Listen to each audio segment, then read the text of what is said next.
What's going on, my beautiful, beautiful, beautiful people? Welcome back to another video. In this video, we're talking about kind of a Sunday reset. Specifically, I'm gonna give you guys a rundown on how we prep for the week, what we're getting into, just because it's been a productive morning today on this Sunday. Yesterday was also a really good day. So I want to bring you guys along and give you some tips and tricks on how we get down and how we make sure that like we are prepped and set up for the week. Because if your schedule's anything like mine, Mondays are kind of crazy. So if it's not prepped on Sunday, then we have a rough week ahead. So I'm gonna bring y'all with me. Let's talk about the Sunday reset. All right, so we are in the kitchen and I just unloaded the groceries from the car, and we're gonna go through a couple of disclaimers real quick. First off, if y'all see this is all week's laundry. It's a reset day, so we're gonna get to that. But right now, it's Hatcher's nap time, and this is always the little bit of uninterrupted time I have to get things done. Sometimes it's personal things, sometimes it's getting my workout in, sometimes it's just work. But as of right now, it's setting us up for next week. So I'm gonna put these groceries away, and I'm gonna talk to you guys about some strategy things, kind of what we have in our groceries and how we make sure that like everybody's taken care of. So let's start putting the groceries away and we'll talk a little bit. All right, so if you're watching this video, it's because in some capacity, you do care about your health, and you want to lead your family, you want to be in good shape, you want to make sure your family's taken care of. And part of that starts with how you feed everybody. Now, I'm just going to kind of talk to you guys as I unload, but in our household, one of the things I talk to all my clients about is I always recommend kind of staple number one is you got to prep and plan. So one of the things that Louisa and I do every week is what are gonna be our 3 big meals that we're gonna make. A lot of times, since Louisa's home more evenings than not, she does the cooking, but we'll sit and kind of talk about, we have kind of like a menu we've put together over time of things we like to eat that she's taken upon herself to make a little bit more high protein or just something that we like that we don't wanna go spend money on. So the first thing is planning it out. So with planning it out, we'll say, what are we making this week? And on our menu for this week, we have our Cajun pasta that she makes. We're doing egg roll in a bowl, which is kind of like what it sounds like. The Cajun pasta, we use turkey, sausage, and chicken. So it's a double protein in there. And egg roll in a bowl is like all the kind of egg roll ingredients inside, either like over rice in a bowl, or I like to make them as like burritos or wraps.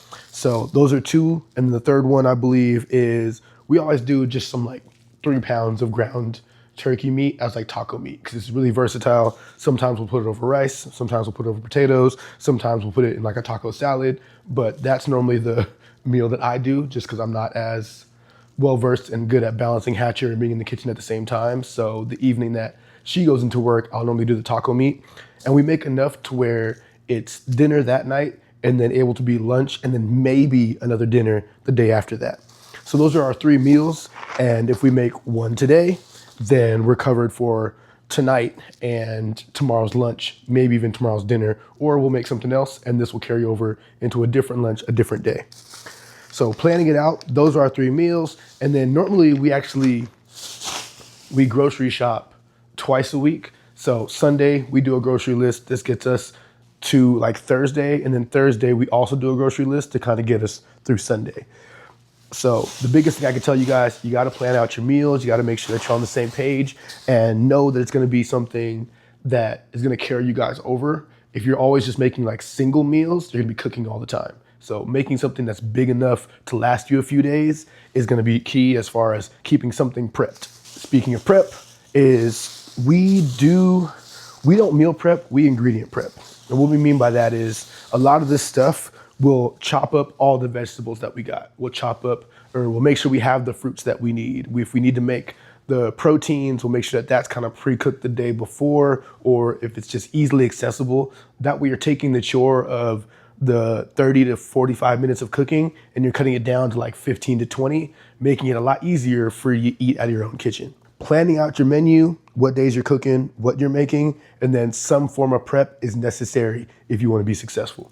One thing I'll say in that same vein is going to be like in your planning, we don't really go in the store. We do HEB curbside. If you got an HEB by you, highly, highly, highly suggest that you do curbside. Just time. We actually set this shipment last night for me to pick up right now around like noon because Hatcher would be down. I can skate out, go pick it up and come back in. As a lot of us know, if you go into the store and you go in hungry, you end up buying stuff you don't need. Marketing is good. There's nothing to be ashamed of. You gotta remember that there's somebody in a suite somewhere who gets paid a lot of money to make sure that something that you crave is irresistible. Now, if you're sitting on your couch and you're just looking for the meals you're planning to make, you're way less drawn to just go, ooh, what's this on a shelf? Throw it in your cart. Saves you calories and it saves you money. So if you have the ability to curbside or to your house, it's a way better investment to do something like that and getting groceries than to just be doing DoorDash or Grubhub or some kind of food delivery service where you're gonna get taxed out the wazoo for a single meal. So investing in something like that, super crucial. I don't know why I'm putting that over here.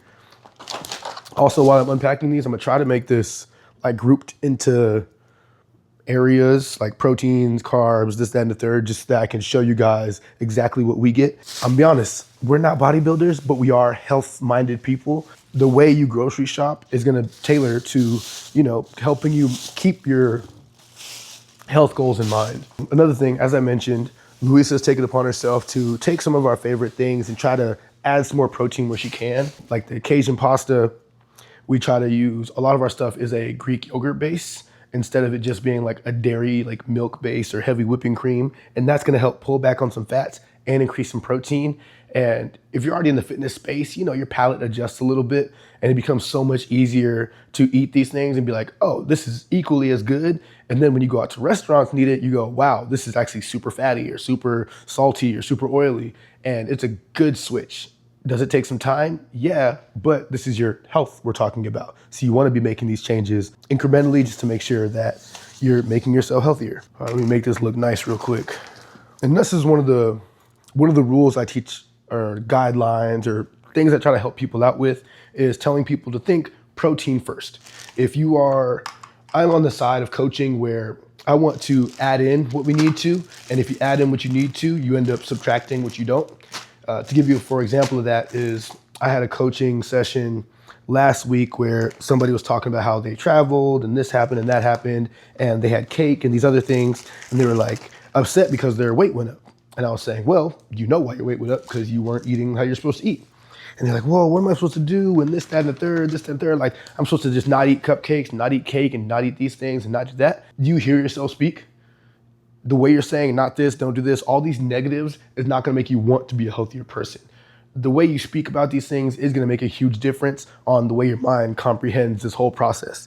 So I always say, let's not talk about all the things you have to take out to be healthy. Let's talk about the things you should be putting in front of these bad decisions. So just as a, for example, an easy one, a protein shake a day. Not everybody likes protein shakes, cool, I get it, but you also probably don't like what you're currently seeing in the mirror or how you feel or those things, so something's gotta give. If you take a protein shake a day, you're getting somewhere between 15 to almost 40 grams of protein, depending upon the brand that you're using, and that is helpful.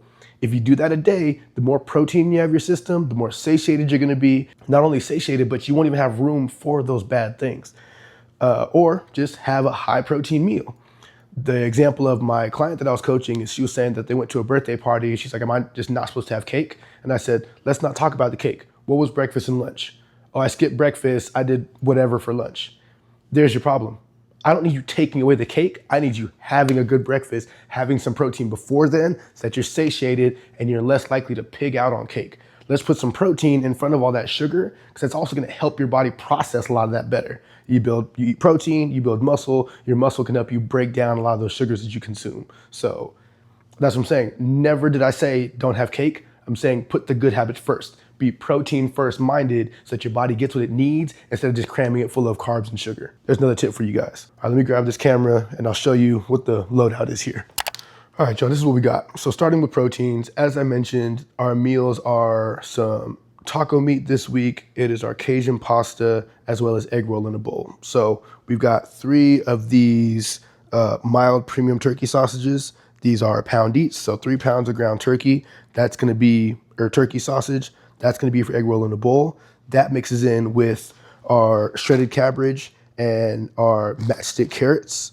as well as these bell peppers and onions. We'll probably add a little bit of onion in there as well, but those are kind of the ingredients for the egg roll in the bowl, as well as some like seasonings and sauces. For our turkey meat, boom, 2 of these. Normally we'll just do 1 3-pound thing, but we always get a second just in case, just because it's really easy to make ground turkey. 93.7, it's leaner. Some people are like, oh, I don't like ground turkey because it tastes yada yada. Like I mentioned, my goals are more important than my taste buds. And for those of you guys who want to stay nice and lean, you gotta go for a lean protein source. We also get these turkey burgers from HEB. They're pre-seasoned. I always add my own seasoning anyway because I need more flavor than that. But again, another quick, if this needs to be a lunch or I'm by myself or neither of us feel like really cooking, having these turkey burgers in the freezer makes life so much easier and they're a quick meal.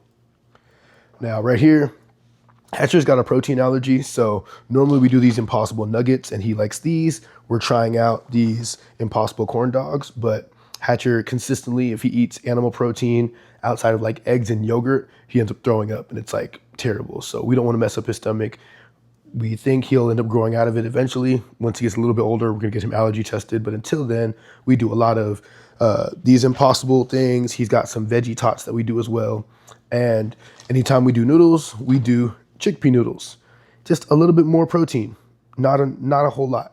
One thing you'll notice here is like we also do Dave's Killer Bagels, Dave's Killer Bread. All of these things, it may not be a life-changing amount of protein, but if I get 3 extra grams here, 2 extra grams here, 5 extra grams there, that's now 10 extra grams towards my goal that I need to, even though we're just kind of nickel and diming it around the food. So our carbs, we've got these noodles. Of course, we've got a coffee. Normally we do dulce de leche, but they're out of stock, so we did hazelnut.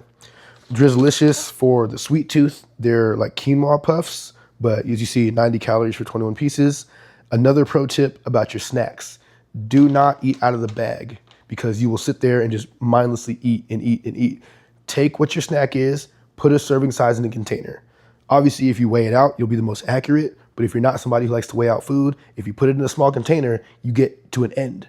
And it's not the bottom of the bag at the end. You'll get to whatever your container is, and then you can make a conscious decision to go back and get more or stop right there. And again, if you do this where you go, oh, I want something sweet, you have your container of it. If you're still hungry, that's a sign you need to have some protein because that's what's actually gonna satiate you a lot longer. Dave's Killer Bagels, I'm getting back into kind of like a breakfast sandwich morning thing. So I normally toast 2 of these. I've got like an egg cooker thing where I can make like little round egg pucks along with some cheese and some spinach as a green on there, some bell peppers and onions sprinkled into the mix of the eggs. So that's for that. Flour tortillas for either quesadillas for Hatcher or, like I said, the egg roll in the bowl. I'll put it as a wrap, or when we make tacos, obviously those will go in, and we get the burrito size, so they're nice and big. And then buns for when we do those turkey burgers. So that's gonna be kind of like our carbs here. We always get a couple of bell peppers, we always get onions, and we're always dicing those up because that becomes the vegetable in like anything. Moving on to, oh, I forgot. Today, we do like an Alfredo bake. And again, this is with a Greek yogurt base. That's why we have 2 of these. One's for taco meat, one's for the Alfredo bake. I forgot we talked about doing that as well because that's a quick, easy one. Throw some spinach in there, the ground turkey, pretty quick and easy meal. When it comes to snacks, I am a legendary chip person. 20 grams of protein in these. These ones are a bit more of like a puffed consistency, as opposed to Louisa is a Quest chip person. These have more of a baked texture to them. So both of them, nacho cheese. And then our current cycle of protein bars, we like these Bear Bell bars. I'm a cookies and cream. She is a cookies and caramel. So in like an average lunch, like when I work in the mornings or even just throughout the day, having 20 grams of protein here, having another, how much protein is in these ones? I think it's 20 grams in these. Yeah, 20 grams of protein here. That puts us at about 40 grams of protein. We have our full lunches and dinners and whatnot. We have a little bit of traces of extra protein with our carbs. This is what helps us get to our protein goals. Both of us have 200 grams of protein we consume on a regular basis. So there's 50 right there, just an accessory food, and then main meals get the rest of it. And if we do happen to skip a meal, that's where our protein shake also comes in. So people ask, how do you hit your protein goals? This is how. Also, because for those of you guys who are like, well, aren't you human? Don't you go out? Yada, yada. Yes, we do. Best Day Brewing. These are non-alcoholic beers, and these are the ones that we just like. We don't drink that often, but it's normal to be stressed or to hit Friday, Saturday night and being like, yeah, I want to take the edge off a little bit. These give you the flavor without the excess bloating, without the extra calories, without a hangover the next day. So the, however you pronounce that style, hazy IPA, these are the ones we like a lot. We get them from HEB as well. So this is the grocery haul. We also do zero sugar creamer. Yes, black coffee is better for you unless you can't stand black coffee. So we do a zero sugar creamer. Calories on it, 15. Boom. We will do energy drinks on occasion, but a lot of the times in the morning we have the coffee pot. It's got a timer on it, so I can set it to go off at 3:45 when I wake up. By 4:15 or 4:10 when I'm coming out here to start gathering the rest of my work stuff, coffee's already made. I can have one cup here to take care of myself and then take another cup with me on the way to go. So this is the grocery haul for up until about Thursday or Friday, and then we do what do we need throughout the weekend. All right, I'm gonna start putting this stuff away, but another tip, or at least I like to call it a non-negotiable habit to go along with like planning your week, to go along with prepping your food, to go along with thinking protein first as a mindset, as well is non-negotiable habit for us is we only allow 3 meals outside of our kitchen. That is to keep the budget nice and cool. That's to keep the calorie budget nice and cool, because these restaurants do not care about your health. They're going for cost and for flavor. So with that being said, we understand, again, life happens. That, you hit a week where you're super busy and you're like, you know what, I don't feel like cooking. Cool. On that night, you have 1 meal down. I would say, was it last week? We had a night where it was just a little bit later in the evening. Luis had already put Hatcher down, and I was like, I want pizza. My pizza choice is Domino's. So I used one of my 3 meals outside the kitchen to order Domino's. Did that hurt any of my progress? No, because I don't do it all the time. The goal is 3 times out of the week. Let's just say you eat 3 square meals 7 days a week, taking 3 of those to say, I got to go put it somewhere else. We try to make sure it is something of semi-quality, or it's a restaurant or something like that. And even when we do restaurants, we don't really do drive-thrus. That's not a thing. I'm a believer that you are worth more than a 99-cent something or a 2 for something this or a $5 box of that. You're trying to be healthy. You're not going to be eating drive-thrus, giving you healthy stuff. It's just not a thing. So if we do go out, it's to an establishment. And to piggyback off of that, again, delete the food apps, the DoorDash, the Grubhub, all of those different things. Not only is that something that's going to cost you an unnecessary amount of money because of tip and all these different things, delivery fees, but if you're going to not make the food and you're going to get something that's higher calorie, I think it makes sense to burn the calories to go get it. Don't just sit on your butt, order food in, because now you're not burning calories, you're consuming more than you need to. That is counterproductive to your goal of being healthy. So I always say, if you do get those cravings to go do something, at least get up, walk to your car, go to the car, drive over there, walk to the restaurant, do all these things to where you're not adding insult to injury. So again, one of those things of, I know not everybody loves to calorie count or different things like that. I will say that counting your macros and keeping track of how much fiber and protein and that kind of stuff that you get in is super important. I liken that to, let's say you're building a dream home. You hire a contractor. You want that contractor making sure everything is measured, making sure that everything is level. You don't want him pulling up to the framing of your house and going, yeah, closing one eye, measuring with his thumb. That looks straight to me. You look at that man like he was crazy. So the same way you would want your dream house built a certain way and accurate, you should think, oh, I want my dream body built accurately with the most precision. So I'm still always an advocate for tracking your macros and doing that kind of stuff. I will say that I don't do it always, but a lot of times, as you see, we've gotten our groceries and stuff down packed. Like we have a system. As long as we do this on a regular basis, I know I'm within the calories that I need to maintain or build. If the menu starts to change a lot, as in like we're trying new stuff, or I know that I've been going out to eat more often, that's where I will count my macros to see, okay, these are new foods. I don't necessarily know what my calorie count is here. Then I'll track for like a week. But I've also been doing this for a decade. So, and it takes time. And I will compare it to, I tell my clients this all the time. You know, a new phone comes out and you go, oh, I want that new iPhone. Cool, but you also know that first like week to a month of that new iPhone, you hate it because you're like, all my stuff is not where I want it to be. It'll give you a default. You got to download your apps or import these new things or figure out what all the new tips and tricks are. That's the same thing when you first start to count your macros or switch up your diet and exercise. There's going to be that learning curve of, I don't know. I need to figure out what this is. I need to learn the details, the intricacies, and set it up the way I like it. But once you're there, you wash, rinse, repeat. You already know what you know because you put it there and you've done it enough times. All right, my battery died, but we're back. Essentially, this is how we eat. This is how I'm able to maintain. This is how we stay efficient. This is how we keep out of drive-thrus.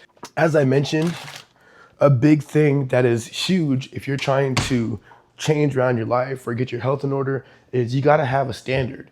I refer to them as non-negotiable habits. My 3 meals a week, non-negotiable habit. Protein first mindset, non-negotiable habits. If you can set these parameters for yourself that you do not deviate from, that's how you stay on the end of the spectrum that is intuitive that we all hear about. As far as on the other side, there is great value in precision. Tracking all your things, always pulling out your phone, having a food scale, those things are only weird because people don't do it. But also remember, 70% of the population is out of shape and overweight and unhealthy. So yeah, of course, it's 3 out of 10 people care about their health. You're gonna be the minority in this area, but that doesn't mean it's wrong. If anything, use that to your advantage, be an example, and show the people around you, hey, I'm doing this, it's okay if you wanna do it as well.